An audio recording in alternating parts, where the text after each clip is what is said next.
Oke, Assalamualaikum warahmatullahi wabarakatuh. Semangat pagi rekan-rekan semuanya. Waalaikumsalam warahmatullahi Salam wabarakatuh. sejahtera untuk rekan-rekan yang beramal lain. Semoga hari ini kita semua dalam keadaan sehat walafiat, hingga kita bisa berkumpul di sini untuk session sharing yang ke-47 ya. 47 atau 40 berapa tadi ya? 48 ya. Untuk session sharing kali ini, saya Selamat dari Kocok sebagai moderator akan memandu acara ini, dan kita akan kedatangan juga dua narasumber dalam session sharing kali ini. Yang pertama ada Pak Kori dari Kocok Indonesia, yang kedua ada Bu Rina dari UKAT Indonesia. Alhamdulillah keduanya sudah ada. Sebelumnya saya akan share ya apa yang kita bahas di session sharing kali ini. Gimana caranya membangun kerjasama yang efektif dalam sebuah perusahaan. Kerjasama tentang hal apa aja itu, gimana caranya sih? Nah, nanti ada dua narasumber kita ini yang sangat luar biasa, yang akan memandu acara ini, akan memberikan ilmu-ilmunya yang sangat luar biasa ya. Jadi saya minta rekan-rekan bisa stay tune terus, kita ambil ilmunya sebanyak-banyaknya, kita peres mereka, biar ilmunya itu dapat semua. Jadi berat kayak diperes kayak buah kelapa yang diperes semuanya gitu loh. Jadi biar mantul. Oke, ini jam 7:17 ya kalau di Surabaya. Kalau saya di Makassar ini jam 8:17. Mungkin sebelumnya akan saya sedikit share tentang kerjasama. Di mana kerjasama itu sebuah hal yang sangat penting. Apalagi kita ini kan dalam sebuah perusahaan ada berbagai banyak divisi. Mulai dari divisi sales, divisi marketing, teknisi, sales support, mungkin yang di UKAT ada desain, ada juga yang approval-nya, jadi banyak hal. Bahkan ada juga admin, begitu juga nanti ada tim manajemen juga. Jadi semuanya berkaitan. Jadi gimana caranya kita bisa saling kolaborasi, jadi menghasilkan sebuah hasil yang memuaskan. Hasil yang memuaskan apa? Ya capai target. Selain itu, kita juga dapat ilmu dari apa yang kita lakukan tadi. Oke, untuk mempersingkat waktu, karena waktu kita terbatas sekali, hanya 45 menit, langsung saja mungkin ada share ilmunya dari Pak Kori atau Bu Rina. Saya persilahkan waktu dan tempat. Saya dulu, Pak Kori dulu. Oke, terima kasih Pak Slamet. Assalamualaikum warahmatullahi wabarakatuh. Selamat malam rekan-rekan semua. Alhamdulillah kita bisa hadir pada malam hari ini. Ya, nggak terasa sudah 48 episode ya, kayak sinetron, udah banyak sekali. Panjang Pak. Panjang ya. Harapan saya sih sharing session tetap bisa berlanjut ya, benar-benar bisa memberikan manfaat bagi kita semua. Dan kebetulan pada malam hari ini kita akan membahas hal-hal terkait kerjasama tim. Bagaimana sih kerjasama tim itu sebaiknya dibentuk, dan tadi juga sudah disinggung sama Pak Slamet di awal. Memang benar penting banget kerjasama tim ini dibentuk, dan juga perlu juga kita tahu sebenarnya mengapa kerjasama tim itu penting kita bangun di dalam satu lingkungan pekerjaan.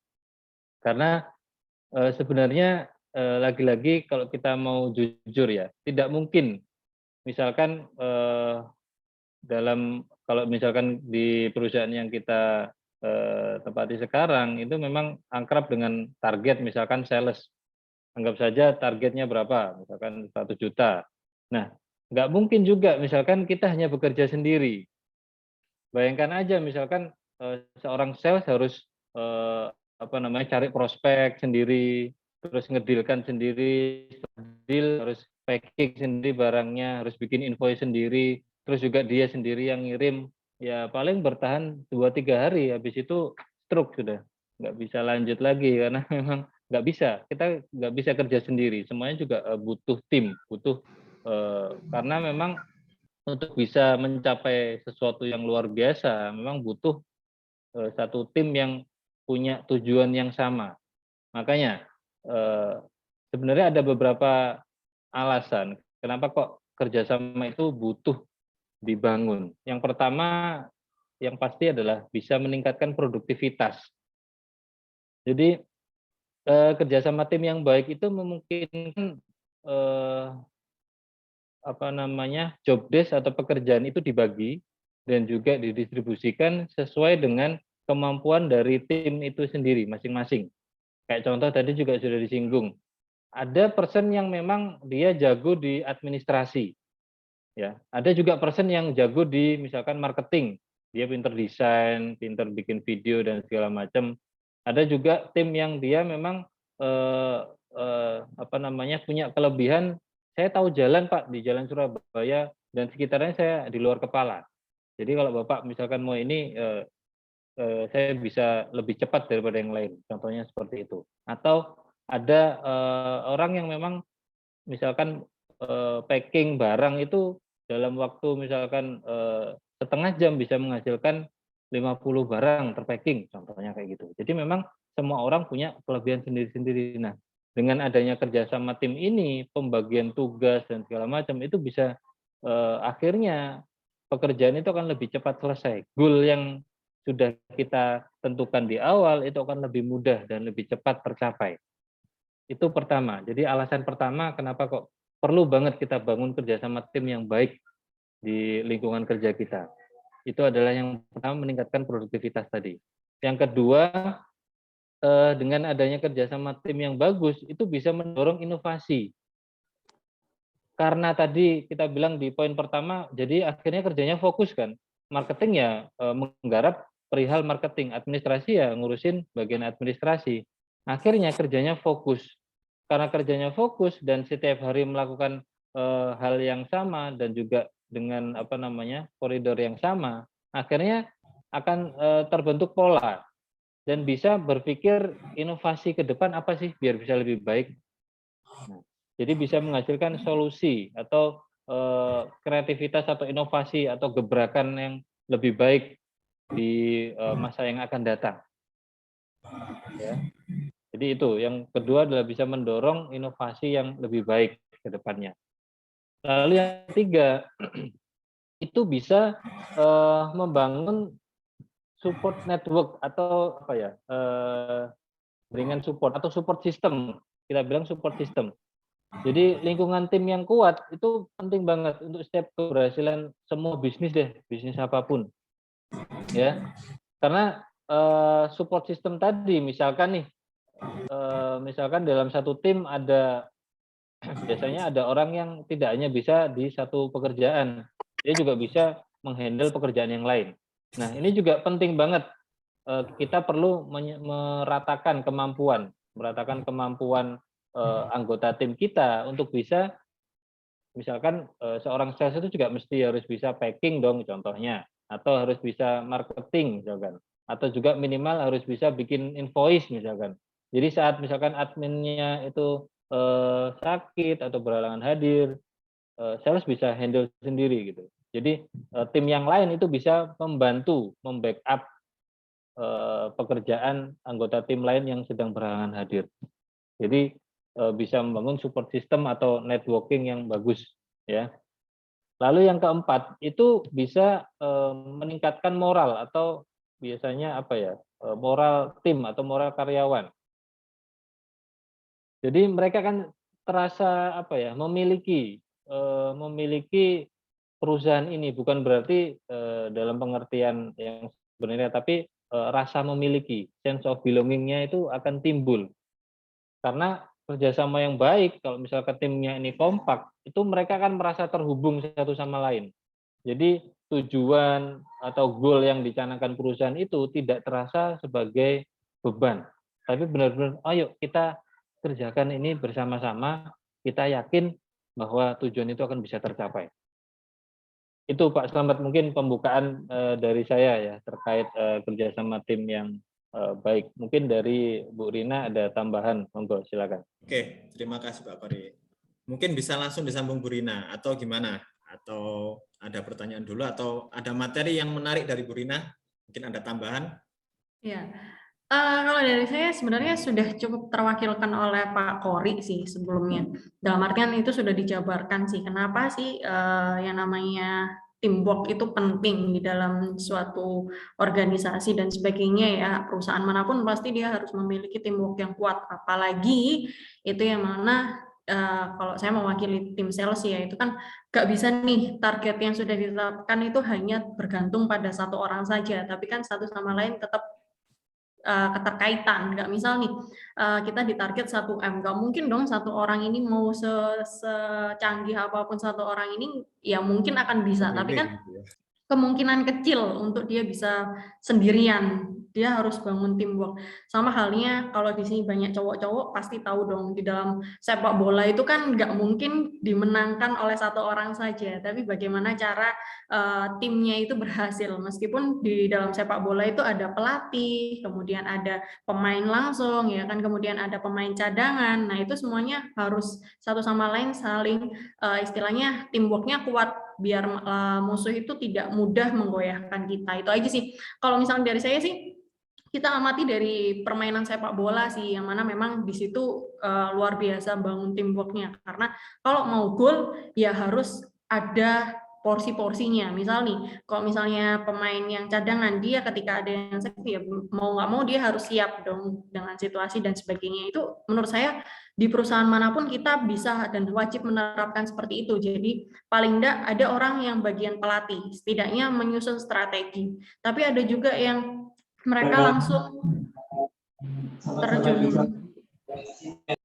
terjun ini siapa ke lapangan dan sebagainya. Tapi ada juga nih kita harus punya pembackup. Jadi strategi yang kita buat itu sama-sama langsung bisa kita kerjakan. Sebenarnya memang poin-poinnya sudah disampaikan oleh Pak Kori sih, Pak Slamet. Jadi saya hanya menambahkan kalau kalian ingin, sebenarnya kalau teamwork ini kan susah-susah gampang ya, karena kan banyak kepala nih, banyak kepala dan menyatukan apa ya istilahnya karakteristik yang berbeda-beda. Sebenarnya memang kalau saya sendiri sih masih belajar sih, sampai detik ini kita semua pasti masih belajar bagaimana sih menyatukan perbedaan karakter ya. Mungkin memang susah-susah gampang untuk disatukan kan, ada karakter yang misal seperti ini tidak bisa disatukan dengan seperti ini. Nah, itu sih. Jadi memang unik sih kalau bilang tentang teamwork ini. Cuman kalau dalam permainan kita anggap suatu target dan sebagainya itu adalah permainan ya. Nah, di permainan sendiri ya itu tadi sih, kita ambil contoh sepak bola aja sih. Sepak bola itu bisa kok diterapkan dalam perusahaan manapun.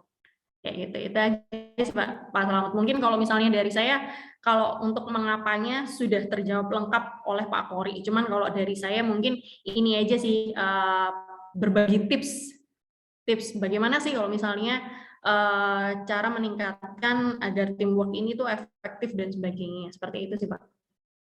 Mau saya lanjut atau gimana nih Pak Kori? Pak Kori, sorry Pak Slamet. Oke Mbak, udah cukup sih Bu Rina tadi ya. Jadi memang seperti permainan sepak bola ya, jadi ada sebuah tim itu terdiri dari beberapa pemain yang memang punya job desk masing-masing. Oke, ini saya ada sedikit pertanyaan ya. Seberapa penting sih kerjasama itu dalam sebuah tim atau dalam sebuah perusahaan tadi? Karena kan kadang kita lihat juga kayak sepak bola itu kita juga ada pemain yang memang luar biasa ya. Contohnya Messi. Messi pun itu kadang dia bisa melewati 2-3 pemain gitu kan. Jadi tanpa dia ada kerjasama dengan tim lain pun dia kadang tidak bisa untuk nyeploskan bola sendiri. Nah, dari pandangannya Pak Kori sama Bu Dina itu seperti apa hal seperti itu? Kadang juga ada di tim itu mungkin orang ini enggak suka kalau dia ada campur tangan temennya kayak gitu kan. Lebih suka dia itu perfeksionis, pengen dikerjakan sendiri. Kalau tak kerjakan sendiri itu pasti bagus hasilnya. Beda kalau nanti kita harus kerjasama itu, nanti enggak memuaskan seperti itu. Gimana tanggapannya itu dari Pak Kori ataupun Bu Rina? Saya coba bantu jawab ya Pak Slamet ya. Kalau menurut saya kita sih nanti monggo kalau misalnya Pak Kori mau menambahkan atau mungkin Pak Slamet ada tambahan yang lainnya ya. Kalau saya tadi kan disampaikan ada nih orang yang dia ahli, maksudnya nggak usah pakai campur tangan orang lain pun itu dia bisa mengerjakan sendiri. Saya bilang memang hebat, tapi belum tentu yang dikerjakannya itu juga maksimal. Orang itu pasti punya titik kelemahan dan sebagainya. Sebenarnya kalau misalnya kita bicara tentang tim sendiri itu dia harus punya tujuan yang memang kesepakatannya sudah dikesepakati. Dalam artian kalau kita bicara tentang teamwork berarti lebih dari satu dong kayak gitu. Nah, kesepakatan inilah yang harus diambil istilahnya dibuat patokan untuk kita semua bisa berjalan bersamaan. Ya meskipun ada satu sisi yang mana kita egois ya, dalam artian aku takutnya kalau misalnya ini dikerjakan orang lain itu malah berantakan loh kayak gitu. Tapi kan harusnya kita mengesampingkan pikiran-pikiran yang negatif nih. Paling tidak memberikan dulu ruang untuk orang lain bisa berkarya, istilahnya seperti itu. Nah, ketika mereka sudah mencoba, ketika memang tidak sesuai ya alangkah lebih baiknya ketika kita punya pelatih, ya kan pelatihnya yang kayak gini, istilahnya ada yang membina. Seperti itu sih, Pak Salam. Kalau saya ya, monggo kalau misalnya ada saran dari yang.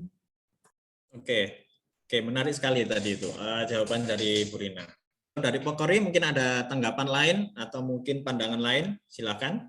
Iya, sebenarnya sudah saya sampaikan tadi ya di awal. Jadi sangat penting terkait kerjasama ini. Tidak mungkin sehebat apapun orang itu, meskipun itu Lionel Messi dan segala macam, coba deh tantang aja Lionel Messi lawan 11 orang pemain misalkan tim lawannya, nggak akan bisa menang karena memang satu tujuan itu, atau anggap aja gini, misalkan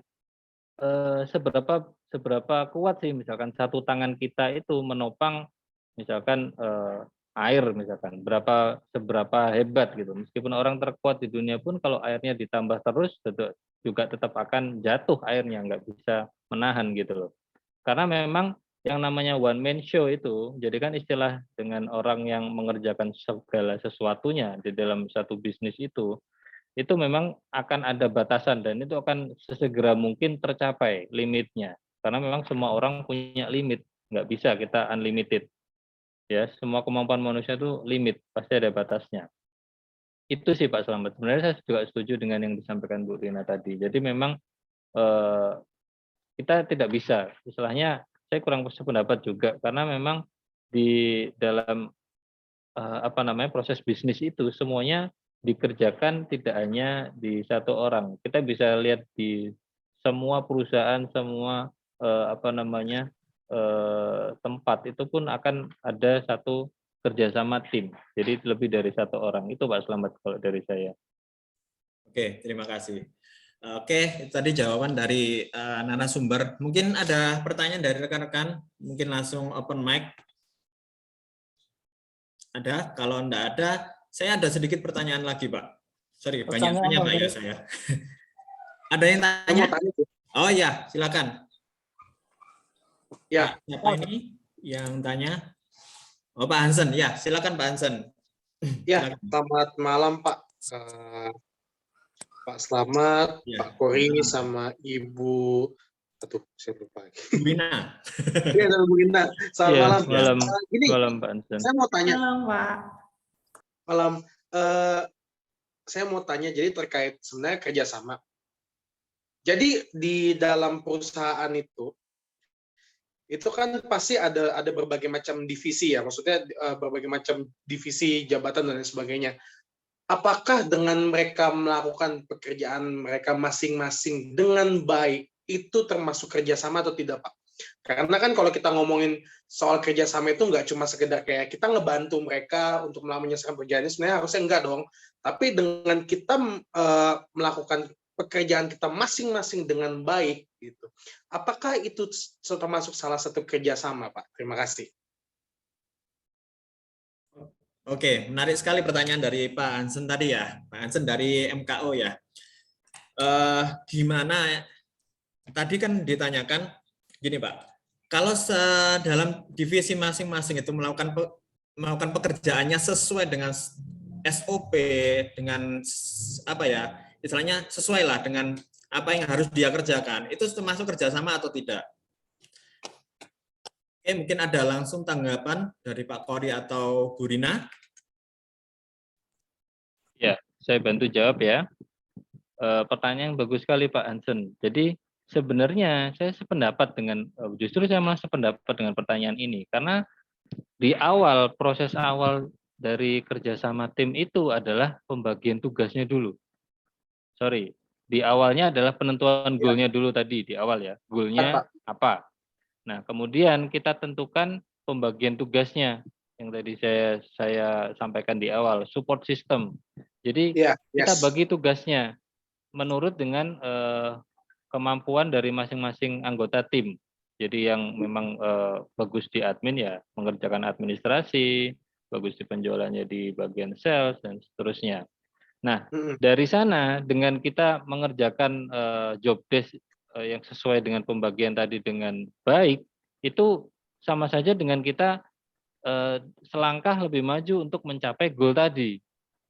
Jadi yang saya bilang support system itu memang seperti itu penjelasannya. Justru di pertanyaan Pak Hansen tadi sudah jelas, dengan kita mengerjakan job desk itu dengan baik, itu sudah pasti kerjasama tim itu bisa disebut bagus, ya. Karena pekerjaan yang selesai tadi akan semakin mendekatkan kita kepada goal yang kita sudah setting di awal.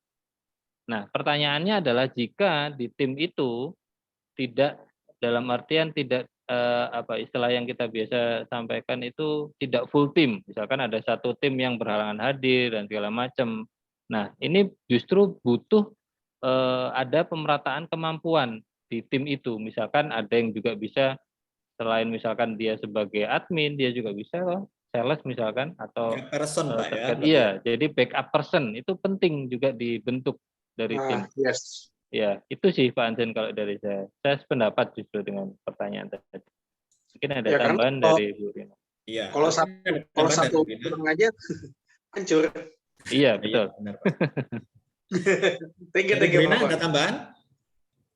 Iya, saya sangat-sangat setuju ketika seseorang itu sama yang disampaikan oleh Pak Kori tadi, dia paling tidak memahami dulu nih job desk-nya dia. Orang yang misalnya nih, kita ambil contoh ya, goals-nya adalah customer oriented, yang pastinya berorientasi pada customer. Semuanya pokoknya kepuasan pelanggan dan nomor satu, itu dulu ya kan. Kemudian ada divisi admin pasti ya, ada divisi sales. Kemudian kalau misalnya di Yukart sendiri kan pasti ada divisi produksi ya kan. Kalau misalnya di rekan-rekan mungkin ada distributor dan sebagainya, packing ya, anggap aja kayak gitu. Nah, kalau misalnya salah satu ini ataupun masing-masing divisi ini melakukan job desk-nya dengan luar biasa, maksudnya kita bilang kalau misalnya packing-nya rapi, nah kan sama aja. Itu ujung-ujungnya goals-nya adalah gimana caranya customer itu puas dan sebagainya, bahagia. Nah sama kalau misalnya dari admin, bagaimana nih caranya invoice-nya dibuatnya cepat atau enggak kayak gitu. Nah, kalau misalnya dari sales, bagaimana nih pelayanannya? Kan ujung-ujungnya juga sama. Mungkin yang berbeda adalah caranya. Cuman kalau misalnya saya bilang dia harusnya maksimal nggak mungkin dong misalnya kayak gini. Kita tahu ya lowongan yang ada itu adalah admin. Kemudian yang ngelamar itu job desk-nya selain admin kan ya nggak mungkin juga kayak gitu. Pasti kan orang yang melamar di posisi itu orang yang memang berkompeten. Nah, orang yang berkompeten dalam bidangnya harusnya bisa semaksimal mungkin dong dalam mengerjakan bidangnya. Nah, ketika ada salah satu tim ataupun nih yang tumbang dan sebagainya, di dalam sepak bola pun kita harus memilih pemain cadangan. Nah, itu yang wajib kita peroleh. Ya, setuju sih kalau misalnya harus pemerataan, paling tidak cadangan lah. Paling tidak memang dia tidak bisa menguasai semuanya, tapi paling tidak paham aturan mainnya seperti apa, SOP-nya seperti apa. Ketika misal bagian packaging-nya nggak masuk, gimana sih cara untuk yang namanya packaging itu harusnya seperti apa sih? Itu kan ada standarnya. Nah, itu semua bisa dipelajari. Kayak gitu sih. Oke. Terima kasih Bu Rina. Dari Pak Hansen, ada tanggapan? sepakat banget sih tadi sama Pak Khori sama dengan Bu Rina. Terima kasih atas jawabannya, saya terjawab. Oke. Terima kasih Terima Pak kasih. Oke. Khori, Bu Rina. Selamat malam. Oke ya, tadi kan dibahas yang penting kita sejalan lah, ini satu visi. Jadi di dalam teamwork itu visi itu sangat penting, karena saya tadi tarik dari kesimpulannya Bu Rina tadi kan ada customer oriented. Jadi apa yang kita tuju, memang apa yang udah jadi goal kita, dari situ tadi jadikan visi, maka itu tadi akan jadi sebuah teamwork. Jadi dari tim-tim tadi apa sih visinya udah jelas, oh apa sih, jadi akhirnya teamwork tadi berjalan dengan baik. Oke, selanjutnya mungkin ada pertanyaan dari rekan-rekan yang lain. Tanya Pak Khori. Oh iya, siap. Dari Mas Slamet ini ya, atau? Iya, benar Mas Ya. Slamet. Oh iya, sama. Selamat. Selamat tanya ke Pak Slamet Slamet, kuadrat. ya. Oke, saudara Pak. Oke, ya silakan Pak Slamet. Pak Khori, selamat malam Pak Khori. Selamat malam Pak Slamet. Pak Khori, saya mau tanya bagaimana agar kerjasama kelompok efektif dan efisien, Pak? Kerja sama kelompok ya tadi. Kayak anak efektif SD dan Pak ini efisien. jadinya. Saya ingat kalau kerja kelompok itu kayak dulu waktu sekolah. Ya, menyangkut itulah Pak. Ya, jadi kerja kelompok ya. Iya. Saya kerja secara tim ya. Tim Maksudnya ya, itu maksudnya tim atau kelompok gitu, tim. Bersama tim. agar optimal. Oke. Agar optimal dan efisien. Dari Pak Khori sudah bisa nangkep tadi apa yang ditanyakan dari Pak Slamet? Iya, oke Pak. Oke, Selamat Pak Slamet Kocop ya, biar ada bedanya Pak Slamet Kocop. Oke Pak Slamet Riyadi, ini pertanyaannya bagus banget. Jadi gini, saya juga ada beberapa hal yang perlu saya sampaikan kepada tim leader di masing-masing perusahaan kita. Jadi memang ada beberapa hal yang harusnya ini kuncinya ada di leadernya. Jadi yang pertama itu terkait tim leader itu wajib untuk bisa menjelaskan dengan sedetail-detailnya tujuan, jadi atau goal-nya, dan juga aturan yang jelas. Jadi goal yang akan dicapai itu apa, itu harus disampaikan dengan detail dan jelas kepada timnya. Ya, memang ini tugasnya leadernya. Jadi kalau misalkan nih, contoh gampangnya gini, kita ada di dalam satu bis misalkan. Nah, kan leadernya, supirnya nih leadernya. Disampaikan dong, kita akan menuju ke Malang misalkan. Nah, jadi jelas kita mau kemana. Tapi kalau misalkan supirnya bingung, nah kita ini mau kemana ya? Nah, ini juga agak ambigu juga gitu. Jadi pastikan tim leader ini menyampaikan dengan jelas goal-nya ini apa, yang akan dicapai itu apa, dan juga sampaikan juga aturannya gimana sih, aturan mainnya untuk mencapai goal ini tadi gimana. Itu yang pertama. Yang kedua, tim leader juga harus dengan jelas mendetailkan terkait peran dari masing-masing person tadi, yang tadi saya singgung juga di awal. Jadi pembagian job desk-nya harus jelas. Kamu sebagai sales ya, kamu sebagai admin, kamu sebagai logistiknya, nanti kamu yang kirim ya, kayak gitu. Jadi harus clear tugasnya apa.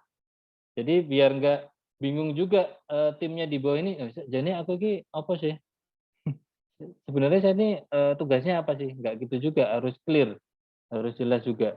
Makanya penting banget di dalam satu tim itu, jika agar bisa terbentuk kerjasama tim yang efektif, ya harus jelas tugasnya apa masing-masing person.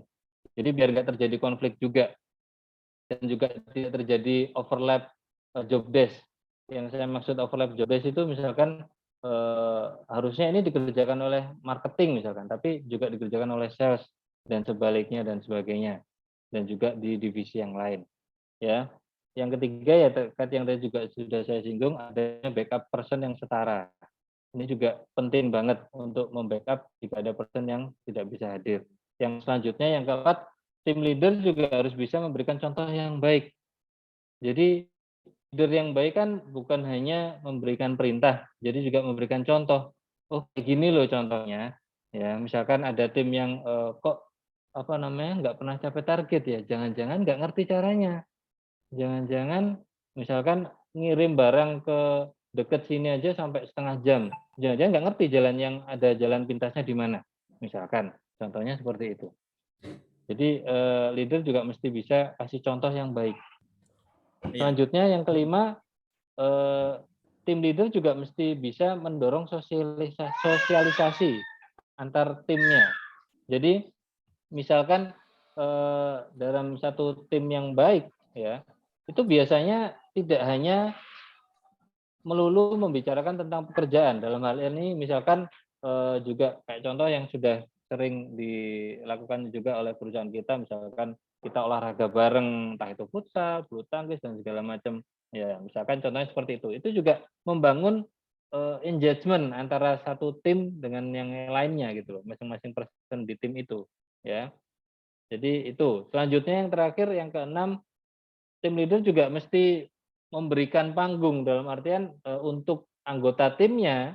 Jadi tim leader harus izinkan anggota tim untuk aktif mengambil bagian dalam pengambilan keputusan. Jadi saat meeting, saat briefing, itu juga tim leader jangan menutup misalkan oke, anggota tim nggak boleh berpendapat, itu juga nggak bisa begitu. Jadi jangan-jangan misalkan ada banyak hal yang saya juga sering buktikan sendiri oleh kita leader itu tidak terlihat, tapi sama tim di bawah itu terlihat gitu loh. Banyak hal yang seperti itu. Jadi kita juga butuh perspektif atau sudut pandang lain agar pengambilan keputusan kita juga berkualitas ke depannya. Ya, itu sih Pak Slamet kalau jawaban dari saya. Oke, terima kasih jawabannya. Mungkin Bu Rina next pertanyaan ya. Jadi untuk dari Pak Korid. Kalau dari siapa? Mas Slamet tadi gimana? Dari jawabannya Pak Korid tadi? Alhamdulillah baik, cukup baik sekali. Cuma yang saya tekankan itu komunikasi ya, itu ya intinya ya. Iya, betul. Komunikasi di tim teamwork itu sangat penting Pak Slamet. Jadi bukan hanya antara leadernya dengan timnya, tapi antar lininya juga itu penting banget. Saya yakin nggak 1-2 kali terjadi misalkan entah itu customer marah atau apapun itu yang terjadi karena miskomunikasi. Yang sebenarnya kalau ini sepele banget sebenarnya, kalau ini kita bisa komunikasikan lebih baik lagi, itu sebenarnya nggak perlu terjadi kayak gini gitu loh. Sering kan biasanya kayak gitu, entah itu antar lini atau bahkan hanya sekedar misalkan chatnya nggak dibaca aja bisa jadi masalah gitu loh. Contohnya seperti itu. Komunikasi, betul banget Pak Slamet. Gimana Slamet? Baik, terima kasih. Ya, Oke. mantap sekali. Oke. Terima kasih untuk Pak. Selanjutnya ada pertanyaan Pak di chat ini. Ada banyak pertanyaan ternyata. Dari Mbak Salsa Kotsop. Malam Pak Kori, Bu Rina, dan Mbak Slamet ingin bertanya, apa tips cara menumbuhkan rasa atau keinginan masing-masing person dalam tim agar mau bekerja sama dalam mencapai visi sama? Karena kebanyakan milenial tidak sedikit mereka beralasan bekerja hanya dapat gaji semata agar tidak terlihat sebagai pengangguran. Oke, mungkin ini yang Bu Rina mungkin bisa menjawab pertanyaan dari Bu Salsa tadi. Intinya itu menumbuhkan rasa kebersamaannya agar mencapai visi bersama. Oke. Waduh, ini saya mau tanya ini. Ini orang yang memiliki perasaan yang seperti itu cowok apa cewek nih? Kalau Mungkin misalnya Salsa bisa open mic.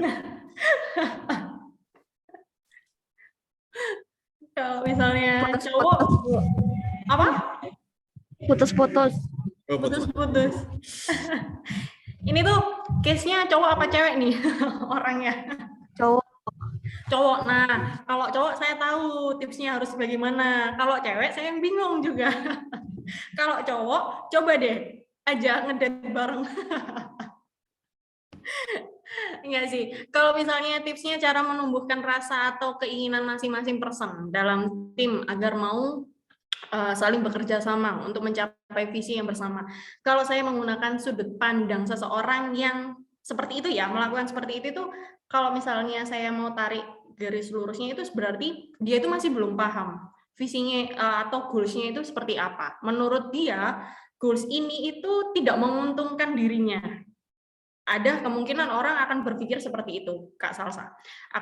Akan saya menggunakan sudut pandang ini ya, yang lainnya ya. Jadi kalau misalnya orang itu masih belum jelas dengan goals-nya seperti apa atau visi misinya seperti apa, dia akan wajar ketika mereka akan berpikiran halah nggak dapat gaji aja kayak gitu. Padahal kan ujung-ujungnya sebenarnya bukan itu permasalahannya, tapi ada komunikasi yang belum tersampaikan nih kayak gitu. Jadi alangkah lebih baiknya memang sih kalau misalnya dari tim board itu komunikasi itu nomor satu. Yang paling penting itu adalah komunikasi. Menurut kita harusnya dia paham loh, tanpa kita suruh harusnya melakukan hal-hal yang membuat apa ya kompak dan sebagainya. Kenapa dia kok kayak gini ya? Kenapa gitu? Berpikir seolah-olah dia sudah memahami apa yang kita infokan atau kehendak manajemen ataupun perusahaan itu harusnya goals-nya seperti ini loh. Padahal personal sendiri itu kalau saya baca sudut pandang seperti ini, dia nggak paham gitu loh. Belum tentu 100% dia paham. Mungkin akan pada saat itu ketika dijelaskan paham, ya paham. Tapi belum sampai ke akar pikiran yang wih ini bagus ya, ternyata gini tujuannya itu. Jadi belum menyadarkan seseorang itu untuk berubah. Jadi mungkin alangkah lebih baiknya coba yaitu tadi diajak bersama ya kan. Kenapa sih kamu kok nggak susah banget diajak teamworknya kayak gitu. Nanti dia pasti info kendalanya apa kayak gimana. Nah mungkin di situ Kak Salsal bisa bantu nih. Oh gini loh kayak ternyata bla bla. Karena biasanya saya seperti itu sih. Banyak ada seseorang tuh ketika dalam tim ya, ketika yang lainnya paham, ini orang nggak paham sama sekali. Wah, ini ada yang nggak beres nih di situ. Apakah komunikasi saya yang tidak dipahami atau bagaimana? Maka saya ajak duduk berdua, kemudian saya confirm. Ini kenapa ya kok nggak jadi seperti ini? Oh, ini karena kayak gini. Oh, jelas saja. Ternyata ini loh akar permasalahannya. Oke, kita lurus lah. Nah, setelah kita luruskan, insya Allah dia mau kok diajak kerja sama. Karena sebenarnya kalau tujuannya jelas, ya kan visi misinya itu jelas, insya Allah semua pasti mau diajak berkembang. Itu kan personally ya, maksudnya ya mana sih orang yang nggak mau diajak berkembang, kan nggak ada, pasti semuanya mau. Dan di perusahaan manapun itu pasti pasti dong ketika ada apa kayak lowongan kayak gitu kan dibutuhkan kerjasama teamwork ataupun individu. Nah itu pasti itu salah satu ciri-ciri lowongan itu kan pasti seperti itu sih Pak. Oke. Ya, terima kasih Bu Rina. Gimana dari Bu Salsa? Iya, sudah cukup jelas, Pak. Terima kasih Bu Rina atas tipsnya, Bu. Akan saya coba aplikasikan ke tim saya. Iya, besok Sabtu aja ngedet ya. Iya, Bu. Ngajak makan bareng, Mbak. Biasanya gitu. Oke, ada lagi pertanyaan ya dari Iqbal Kotsop. Oh, dari Iqbal ini. Malam Pak Kori, Bu Rina, izin bertanya, bagaimana cara meminimalisir konflik yang terjadi dalam teamwork? Oke, terima kasih. Jadi ini pertanyaannya dari Pak Iqbal Makassar itu, gimana sih cara meminimalisir? Jadi mengurangi konflik antar divisi. Karena di situ kan mungkin ada istilahnya ego ataupun apa, mungkin ada kepentingan masing-masing atau seperti apa. Nah, untuk minimalisir konflik itu gimana caranya? Mungkin dari Pak Kori bisa memberikan jawaban atau mungkin sharingnya. Silakan Pak Kori. Iya, Pak Slamet. Jadi yang tadi juga sudah saya singgung, penting banget peran seorang leader di sini ini penting banget untuk menghindari adanya konflik di timnya. Itu memang tidak lepas dari yaitu tadi kejelasan, misalkan pembagian tugas, entah itu posisinya, entah itu penjelasan goal-nya, pasti ada yang miss di sana. Ya, coba di cross check lagi. Dan biasanya memang kalau seperti itu satu-satunya jalan ya terkait apa namanya disampaikan ulang apa sih sebenarnya goal-nya. Kenapa sampai ini kayak contoh nih yang paling sering rawan konflik adalah antara sales satu dengan sales yang lainnya. Rebutan customer dan segala macam, ya itu memang wajar karena memang mereka sama-sama diberikan target, contohnya seperti itu. Makanya mestinya untuk menghindari seperti itu, misalkan entah itu pembagian entah itu wilayah atau pembagian apa namanya kategori produk yang bisa dijual, itu juga akan meminimalisir. Jadi diperjelas lagi gitu loh. diperjelas lagi. Hal-hal kayak gitu harusnya bisa diminimalisir dengan adanya pembagian yang jelas. Kalau pembagiannya sudah jelas, itu konflik sangat minim sekali terjadi gitu loh. Itu yang pertama. Jadi secara administratif atau SOP itu mesti di cross check ulang. Apakah ada yang tumpang tindih atau agak abu-abu atau ambigu misalkan. Itu mesti diperjelas lagi gitu loh. Coba misalkan ini juga pesan saya sebagai kepada leader-leader di perusahaan kita, tolong deh di cross check ulang jika memang masih ada konflik seperti itu. Terkait SOP-nya coba di cross check ulang. Apakah masih ada yang tumpang tindih, overlap job desk dan segala macam. Kalau memang masih ada, tolong diperjelas dan pagarnya itu di mana gitu, batasnya di mana. Itu juga yang perlu disampaikan. Karena memang biasanya konflik di tim itu penyebabnya seperti itu. Ada hal yang tumpang tindih biasanya. Terkait aturannya masih abu-abu, belum jelas. Ya, itu yang pertama. Yang kedua adalah terkait sense of belonging-nya, rasa memiliki untuk perusahaan itu tadi, untuk tim tadi. Kalau misalkan kita boleh berkaca deh, misalkan kita punya sahabat, misalkan sahabat kita misalkan ada misalkan melakukan kesalahan kepada kita atau misalkan ingin apa yang kita inginkan, contohnya kita juga akan bisa misalkan dengan berbesar hati, oke deh ini buat kamu aja, contohnya seperti itu. Jadi hal-hal yang tadi juga sudah saya sampaikan terkait harusnya sebuah tim yang bagus itu tidak hanya berinteraksi dalam koridor pekerjaan. Harusnya di luar jam kerja mereka juga jadi teman, mereka juga jadi partner, mereka juga jadi sahabat gitu loh. Kalau sudah bisa sampai terbentuk seperti itu, udah nggak ada lagi konflik saya rasa. Itu sudah akan benar-benar dikesampingkan. Akhirnya yang terjadi adalah oke, kita kerjasama deh untuk bisa mencapai goal yang sudah kita ingin capai, yang sudah kita tentukan di awal. Itu sih kalau dari saya, Pak Selamat. Oke, terima kasih jawabannya, Pak. Dari Saudara Iqbal, gimana? Ada tanggapan? Sudah. Terima kasih banyak Pak Guri. Pertanyaan berikutnya ya dari Pak Ari Medan, dari Konsep Medan. Malam Pak Kori, Bu Rina, saya mau bertanya seperti tadi yang dibilang backup person untuk kerjasama. Nah, saya bertanyakan adalah bagaimana menumbuhkan inisiatif atau kesadaran membantu. Jadi jika salah satu person libur, maka otomatis mereka sadar posisi dan bisa langsung kerjasama backup posisi yang libur tanpa harus disuruh lagi. Oke, mungkin ini saya lempar untuk jawabannya ke Bu Dina. Ini kayaknya sama pertanyaannya dengan Mas Panji di bawahnya. Mas Panji Ya, bertanya membuat koordinasi tim kurang solid dan kepekaan.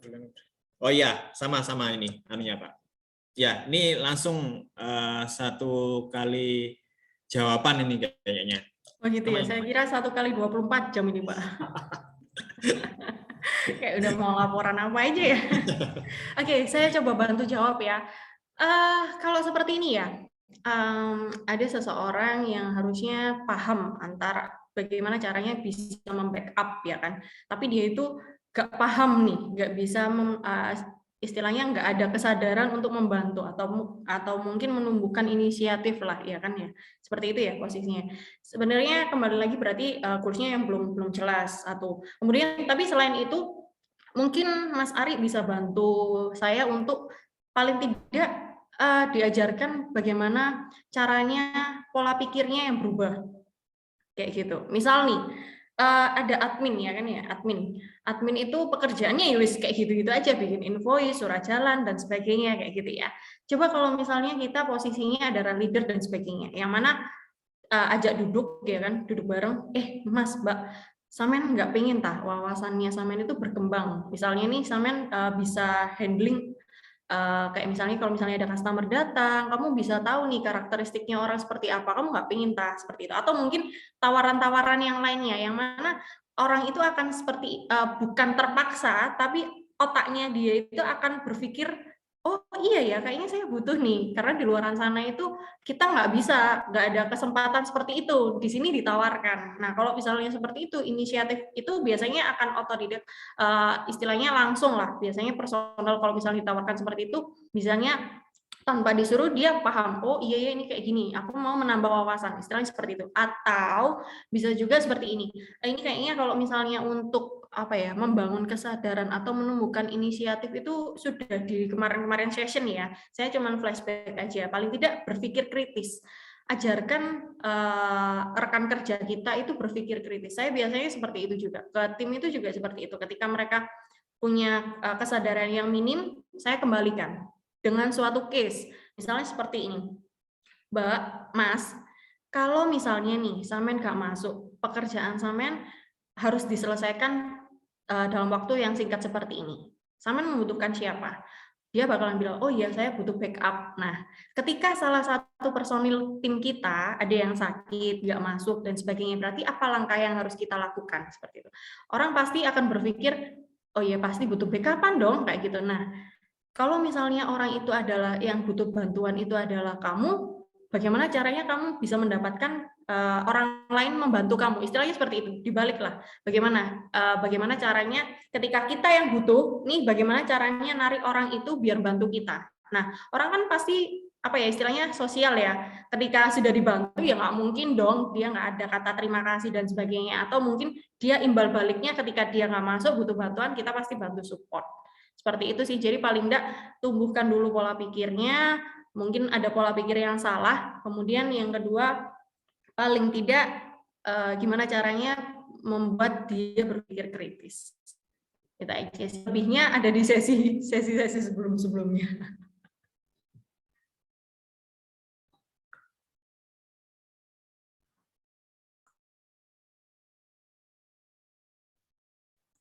Ya, ini nge-lag atau gimana nih? Ya, Pak Selamat sepertinya ada gangguan sinyal. Oh, Saya pendapat sekali dengan Bu Rina tadi. Oke, terima memang kasih benar. jawabannya Bu Rina. Iya. Saya ada tambahan sedikit Pak Selamat terkait Ya. pertanyaan ini. Memang menarik. Ini memang case yang mau tidak mau kita harus akui di semua perusahaan yang kita jalani sekarang itu memang terjadi hal-hal seperti ini. Memang ada sih, kalau saya bilang ada tingkatan tim yang memang tingkat kesadarannya masih minim, entah itu masih tim yang masih baru ya, ataupun memang bahkan ada orang lama pun masih minim tingkat kesadarannya, dan ini memang yang agak butuh di diberikan terapi khusus ya. Yang tadi disampaikan Bu Rina memang dulu juga sudah saya praktekkan sendiri.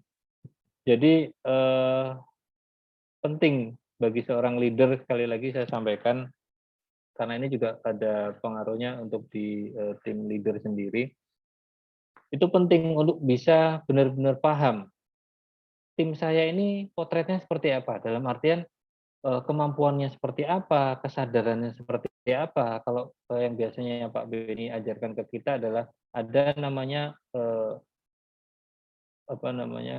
kemampuan dan kemauan.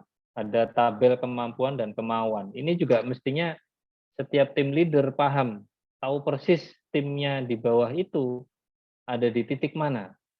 Si A ini kemauannya bagus sih, tapi kemampuannya masih kurang. Nah, tinggal di training, ya kan? Tapi agak susah kalau misalkan kemauannya rendah, tapi sebenarnya kemampuannya tinggi. Nah, itu biasanya hanya ngejar gaji. Orang-orang seperti itu. Jadi istilahnya seperti apa ya? Robot yang dimasukin uang baru bisa jalan gitu. Nah, ini agak-agak butuh terapi khusus sih. Jadi biasanya kalau yang dulu saya lakukan ada bicara dari hati ke hati. Seperti yang tadi disampaikan Bu Rina. Ya kita ajak bicara.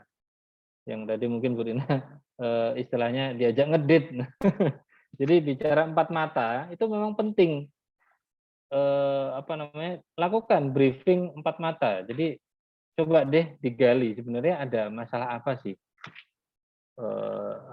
Dan penting juga sebagai leader kita juga punya tools untuk mengukur kinerja dari tim kita.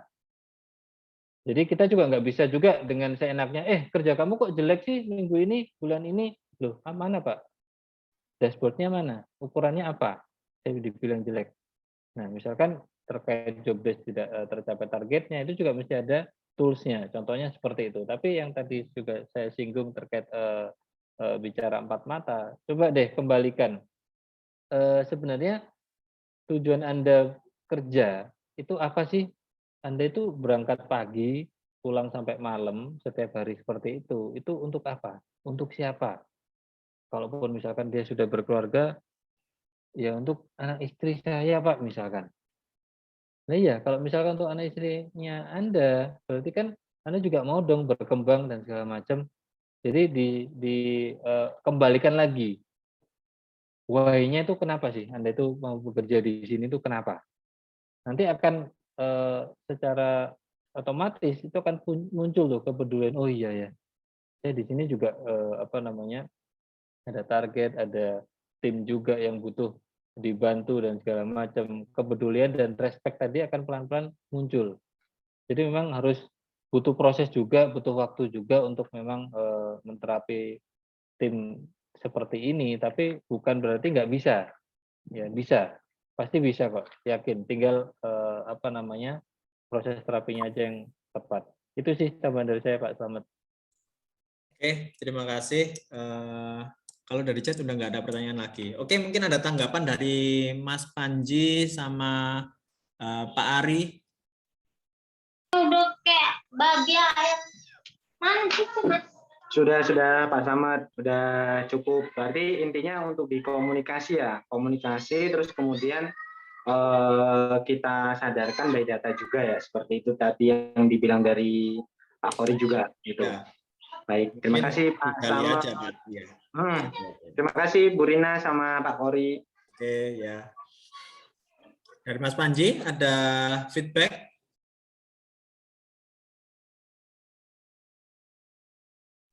Oke, kalau dari saya alhamdulillah. Terima kasih Pak Kori, Bu Rina. Mohon maaf nggak bisa on cam ya Pak, saya lagi di luar.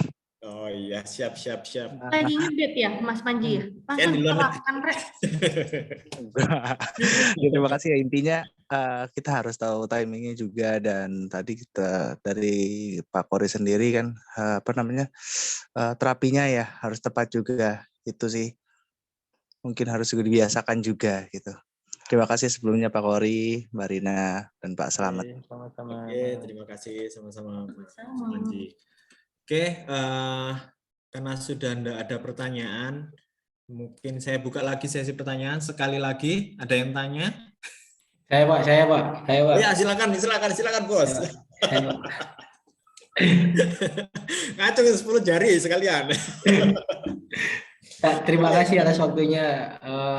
Ini sih mau tanya, apa bedanya kerjasama sama kerja? Oke, pertanyaan tadi menarik ya. Apa bedanya kerjasama sama kerja saja? Sama kerja. Oh, sama kerja. Oh Ya. iya. Kerjasama sama kerja. Oh, sama-sama kerja. Oke. Ya.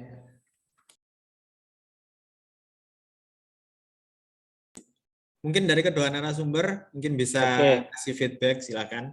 Oke, mungkin coba deh telaah juga feel yang dirasakan dari kata-kata yang tadi disampaikan Mas Septian. Kerjasama itu kan yang tadi sudah kita bahas dari awal ya. Tapi kalau sama-sama kerja itu kesannya memang ya kita hanya kerja loh di sini, nggak ada beban yang lain dan segala macam, tidak ada harus mencapai target dan segala macam. Intinya itu seakan-akan kita jadi korban. Kita mindsetnya sama-sama kerja. Ini penting Mas Septian terkait mindset. Makanya di awal pimpinan kita Pak Beni selalu memberikan pelatihan basic mentality. Ini penting banget untuk penyamaan mindset. Kalau kita masih mempunyai mindset seperti tadi yang hanya sama-sama kerja, ya sudah agak susah kalau mau diajak istilahkan berkembang dan segala macam. Jadi hanya istilahnya ya kita cuma kerja kok di sini, nggak usah ini juga, nggak usah effort lebih dan segala macam gitu. Ini terkait mindset kalau saya pikir ya. Jadi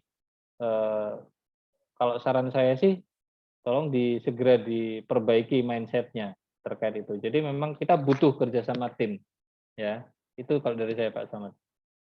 Oke, mungkin ada tambahan Bu Rina atau ada feedback dari Pak Septian dulu? Kalau feedback sih enggak Pak, cuma kan kadang kan gini, kerjasama sama-sama kerja ini kan sesuatu hal yang hampir sama. Cuman kalau ditelaah itu kan sebenarnya maknanya berbeda. Kadang orang diajak kerjasama, alah wis tak kerjakno lho, sing penting lah wis tak kerjakno sih. Nah, kadang kan sering timbul kata-kata seperti itu. Nah, itu sih Pak. Saya mau nambahin dikit boleh Pak, selama dikit. Ya, silakan. Kalau Silakan. Yang ulang tahun mana? Ini. Waduh. Aduh, dibahas yang ulang tahun ini saya agak gimana gitu ya. Saya harus meraktir segini banyaknya, ini 50.000 juta orang. Alhamdulillah ada traktiran hari ini. Oke, kalau saya sebenarnya hampir sama dengan yang disampaikan Pak Polri ataupun ini ya. Cuman kalau misalnya sudut pandang saya itu kerjasama dengan sama-sama kerja. Kalau di pikiran saya atau pandangan saya itu kalau kerjasama itu berarti kita mengerjakan sesuatu yang juga bukan job desk kita sebenarnya. Tapi kalau kita sama-sama kerja, itu kita hanya menjalankan job desk-nya kita sendiri-sendiri.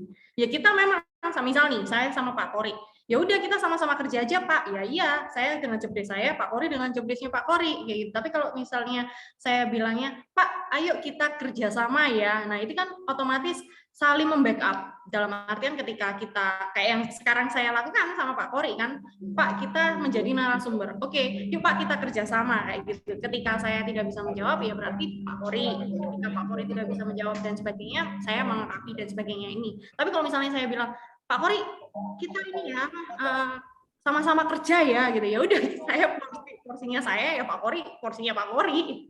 I don't care. Istilahnya seperti itu. Itu kalau di saya ya, semoga nanti tidak seperti itu.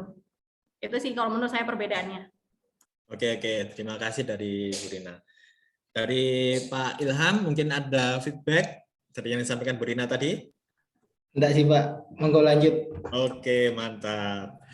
Oke, ini karena udah jam 8:12 ya. Mungkin dari panitia bisa diambil screenshot-nya dulu, yang ganteng-ganteng, yang cantik-cantik di sini. Oke teman-teman yang belum on cam, silakan nyalakan terlebih dahulu ya kameranya.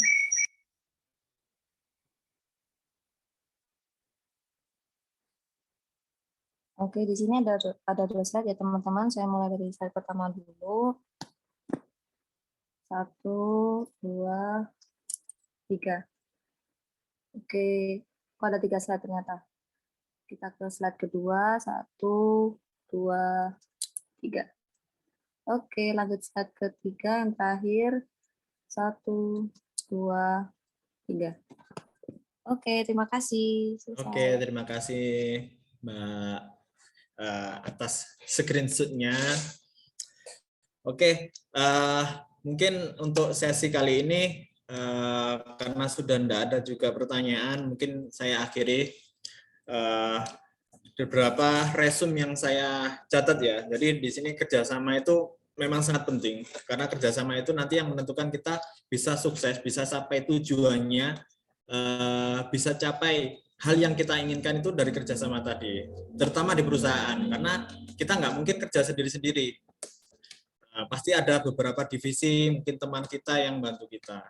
Seperti yang contohkan tadi, contohnya kayak main sepak bola ya, jadi ada gawang, ada back, ada striker, ada juga gelandang yang main di tengah, jadi semua berkolaborasi. Terus tadi juga ada yang menarik antara kerjasama sama kerja tadi ya. Kalau kerjasama itu kita punya satu tujuan, jadi ada titik visinya kita tuh apa untuk goal tadi. Makanya di situ mungkin Bu Rina tadi jelaskan juga, nanti ada backup person ataupun ada hal teman-teman kita yang bisa menggantikan kita seandainya kita pas berhalangan. Jadi tetaplah bekerja sama, capai tujuanmu. Semoga kita semua bisa capai apa yang kita inginkan. Oke, itu terakhir. Mungkin ada statement terakhir dari masing-masing narasumber sebelum diakhiri.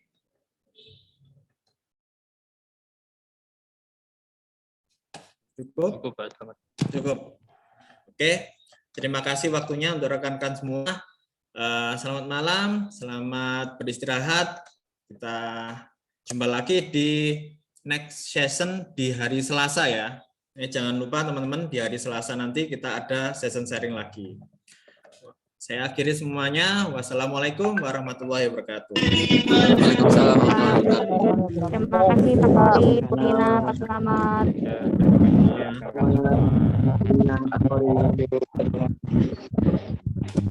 Terima kasih semua. Ya,